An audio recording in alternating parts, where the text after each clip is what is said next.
Hello friends, তো আজকে আমি চলে এসেছিলাম বড় মাকে দর্শন করতে, মানে নৈহাটিতে। হ্যাঁ, নৈহাটিতে চলে এসেছিলাম আমার হোল ফ্যামিলিকে নিয়ে। তো যাই হোক, দেখতে পাচ্ছ কত ভিড়, কত শয়ে শয়ে লোক। তো এর জন্য আমিও চলে এসেছিলাম। তো আমি কিন্তু প্রত্যেকবারই আসি, হ্যাঁ, কালী পুজোতে। তো যাই হোক, এই ঠাকুরটার নাম মেবি ছোটো মা। হ্যাঁ, দেখতে পাচ্ছ কত মিষ্টি মুখটা।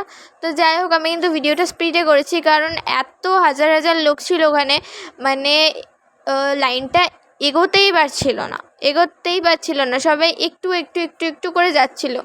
তো আর এত ভিড় না, ফোনটা এদিক ওদিক হয়ে যাচ্ছিল।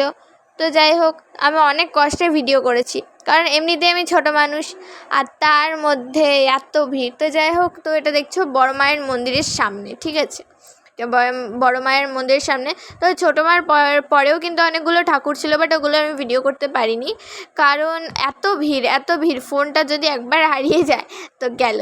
তো যাই হোক, দেখতে পাচ্ছ আমরা কিন্তু চলে এসেছি। এই যে এটা হলো বড় মা। দেখো, এখন থেকে কিন্তু সবাই ফটো ভিডিও তোলা স্টার্ট করে দিয়েছে। আর না, এখানে ড্রোন যাচ্ছিলো, ড্রোনে করে ভিডিও হচ্ছিল। তো যাই হোক, দেখতে পাচ্ছ কত মিষ্টি মুখ বড় মায়ের।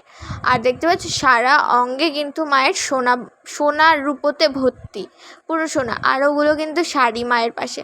তো আমার দেখে তো শান্তি হলো ভীষণ, কারণ এতটা দূর জার্নি করে এসেছি, একটু যদি নাই দাঁড়াই। বাট এখানে না দাঁড়ানোটা খুবই মুশকিল, 1 সেকেন্ডও দাঁড়ানো যায় না। তো আমি অনেক কষ্টে ভিডিও করলাম। দেখতে পাচ্ছ কত লোক। তো আজকের জন্য এইটুকুই, ভালো থেকে